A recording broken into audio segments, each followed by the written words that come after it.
건강 365 포인트 쏙쏙. 우리가 꼭 알아야 할 부분들을 정리해드립니다.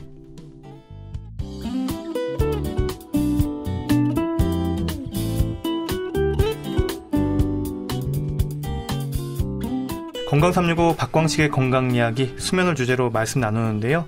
KBS 홈페이지와 유튜브, KBS 콩 그리고 팟캐스트로도 서비스되는 건강 365 포인트 쏙쏙 신경과 전문의 한진규 원장과 함께합니다.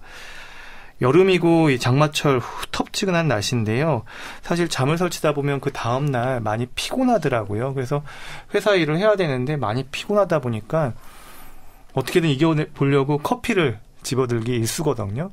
이 커피, 이 일상생활 하는데 좀 그 순간만큼은 좀 도움이 되는 것 같은데 어떻게 보십니까? 도움이 됩니다. 왜냐하면 커피 사람마다 다른데 보통 이제 10시간 정도 가요. 그래서 오전에 한 잔은 문제가 되지 않을 것 같아요. 그래서 그러니까 어제 잠을 못 자서 이 잠을 못 자면 그 다음날 아침에 그걸 보상하려고 자꾸 졸려온 뇌파가 나오거든요. 근데 낮에 또 활동 안 하고 졸려오면 밤에 또 자면 사이클이 깨져요. 그래서 낮에는 활동을 해야 돼요. 햇빛을 보고 움직이면 하루를 버티면 그 다음날 잘 수 있는 또 찬스가 생기니까 아침까지 커피는 10시간 해봤자 저녁 9시 전에 커피가 빠져나가니까 밤에 자는데 영향을 안 주지만 점심 이후에 커피는 안 돼요. 그거는 밤에 영향을 줄 가능성이 아주 높습니다. 그래서 약간 커피 문화가 더 오래된 나라 가보면 아침에 그 커피숍에 줄 많이 서 있어요. 출근할 때. 근데 이제 우리나라는 아침에 그 가보면 벼 있어요. 점심에 막 줄 서 있어요. 막. 네.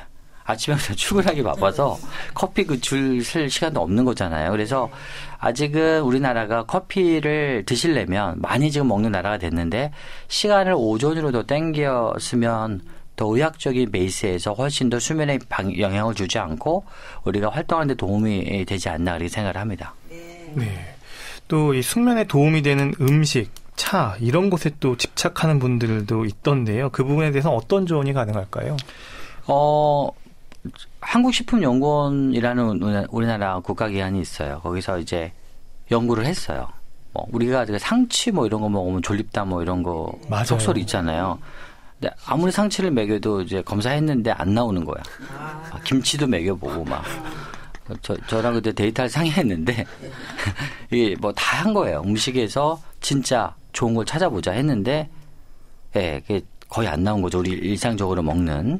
그래서 바나나나 이런 것도 있지 않나요? 그러니까 바나나를 배가 터지게 먹여도 배불러도 잘 수는 있지만 그게 당장 먹는다고. 우유를 먹어도 그게 우유 때문에 배가 불러서 줄 수 있지만 그게 데이터가 이렇게 안 나오는 거예요. 그래서 음식을 먹어서 잠을 잘 자는 것보다는 잠을 방해하는 음식이라도 내가 알자. 맞잖아요. 방해하는 음식은 안 먹어야 되잖아요. 최소한 도움은 안 되더라도. 그래서 밤에는 원래 너무 많은 기름진 칼로리 높은 걸 먹으면 이제 위가 더 많이 움직일 거 아니에요. 그럼 에너지 소비가 커지고 체온이 올라가잖아요. 그래서 밤에는 너무 이제 과식하거나 예를 들어서 여름 같은 경우는 치맥 많이 먹을 수 있잖아요. 이제 완전히 수면에는 안 좋죠. 기름도 지고 이 알코올이 들어가면서 뇌파가 뒤집어지거든요. 처음에 자는 것 같지만 나중에 빨리 깨요. 이제 이런 것들은 이제 되도록이죠. 피하려고 이제 노력을 해야 되고, 그 다음에 생각보다 아까 말씀드렸지만 카페인 들어가 있는 음식들 꽤 많습니다. 그래서 카페인이 많은 음식을 여름에 또 많이 섭취할 수 있는 기회가 많아요.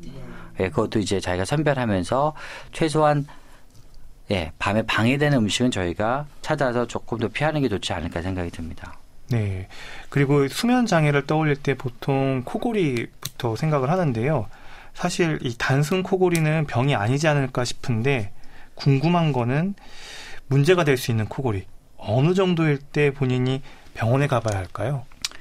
일단은 코 고는 거는 거의 정상이 아니에요. 그러니까 어떻게 생각하시면 되냐면 숨 쉴 때 숨쉬잖아요. 우리가 숨을 쉬는데 뭔가가 잘못돼서 공기가 헛되면서 나는 소리예요. 그러니까 자동차를 사셨는데 엔진에서 소리가 나는 거예요. 그러니까 잘못되면 어떻게 돼? 엔진이 고장나잖아요. 그래서 자는 도중에 호흡이 문제가 되면서 나오는 잡음이에요. 그러면 호흡이 문제가 되면 어떻게 되겠죠? 산소 공급이 부정확하게 자는 도중에 들어옵니다. 그래서 코를 고는데 이 수면 검사를 통해서 산소가 부정확하고 그로 인해서 심장하고 뇌파에 이상 기후가 시간당 5번이 나오면 그걸 무호흡이라고 그래요. 숨을 멈추는 게 무호흡이 아니에요. 그럼 내 코골이가 산소가 떨어지고 심장 내에 문제가 있는지는 저도 몰라요. 검사해보지 않으면. 그렇기 때문에 일단 코골이가 심하면 의심을 해야 돼요. 병이 있을 가능성이. 그럼 심장 뇌에 부담이 되면 심장 내에서 발생될 수 있는 병들이 생기죠. 이제 혈압이 생기고, 그 다음에 당뇨가 생기고, 뭐 콜레스테롤이 올라가고, 부정맥이 생기고, 뭐 뇌질환이 생기고, 뭐 이런 여러 가지 문제점이 생기기 시작하면서 낮 동안에 일주일에 4회에 점심 먹고 주간 졸림이 생기면 하루를 못 버티는 거예요. 산소가 떨어지니까. 이러면은 단순 코골이가 아니라 뭔가 후유증이 생기는 걸 무호흡증이라고 그러니까 아, 내 코골이가 무호흡증으로 가고 있고 병원에 가봐야겠구나. 우리 남편이 코를 고는데 어느 순간부터 혈압이 올라갔다고 그래요. 아, 그럼 이 코골이가 벌써 산소가 떨어져서 심장에 부담을 주는구나.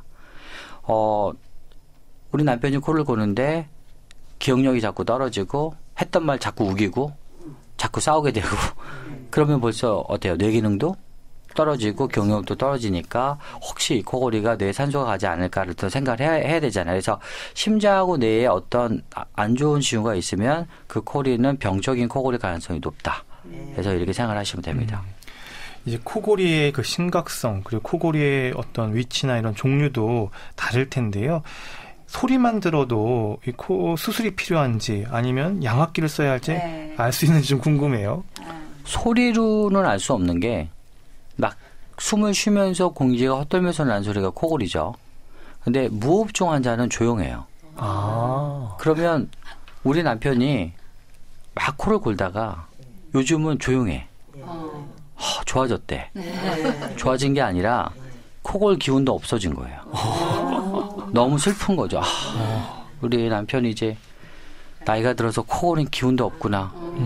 그래서 이제 숨을 아예 안 쉬는구나. 그래서 정상인 사람도 조용하고 무호흡도 조용해요. 그래서 차라리 코를 골면 중간이니까 아는데 무호흡이 심해지잖아요. 그러니까 병원을 더 늦게 와요. 조용하니까 숨을 잘 쉬는지 착각을 하죠. 그러니까 코골이는 호흡장애니까 나이가 들면서 좋아질 가능성이 없습니다. 점점 나빠지죠. 그리고 아까 말씀드리는 과정 중에 코고는 원인이 5개예요. 코, 목젖, 혀, 기도, 폐 기능.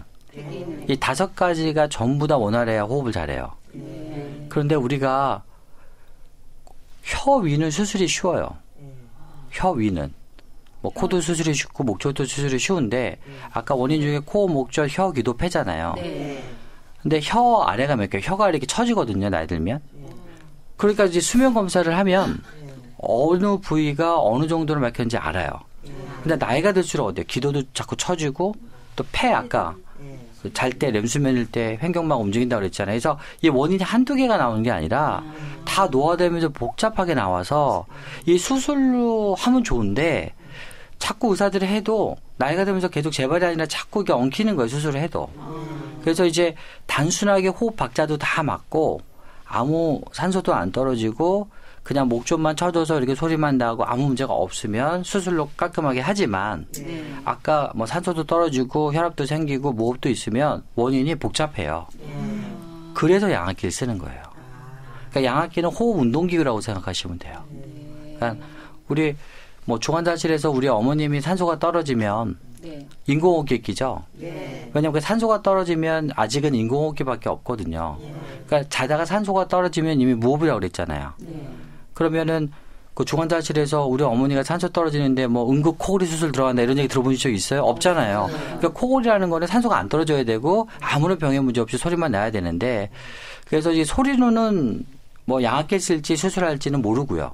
오히려 소리가 덜 날수록 긴장을 해야 되고 그다음에 나이가 들수록 원인이 다 노화가 되기 때문에 단순하게 수술은 쉽지 않고 오히려 양압기 치료될 가능성이 높은 게 그 이유입니다. 네. 그리고 요즘 덥다 보니까 이제 숙면을 위해서 밤에 열대야 때문에 선풍기나 에어컨에 의지할 때가 많은데요.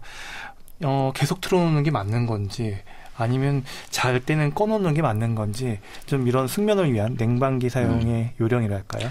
일단은 아까 체온이 떨어져야 쉽게 잠이 든다고 그랬잖아요. 네. 근데 지금 밤에도 더운 열대야가 있잖아요. 그러니까 일단 너무 더우면 몸에 체온이 안 떨어지니까 인면이 안 돼요. 그래서 한 잠들기 1시간 전부터 뭐 에어컨 선풍기를 같이 쓰면서 주위의 온도를 떨구면 몸의 체온이 같이 떨어지잖아요. 근데 잠이 들면 몸의 체온이 계속 떨어져요. 그러니까 계속 또 에어컨을 켜놓잖아요. 그럼 몸의 체온은 떨어지고 계속 그 에어컨을 틀면 추워지거나 감기에 걸릴 가능성이 높아지죠. 그래서 한 잠들고 1시간 정도, 2시간 정도 타이머 걸어 놓으시고 그 다음에 이제 그냥 에어컨 꺼지면 그래서 잠들기 1시간, 잠들고 또 1시간 정도만 타이머 걸어 놓으시면 인면에도 문제가 없고 잠이 들고 나면 체온이 떨어지고 그 다음에 유지가 되지 않을까 그렇게 생각이 듭니다.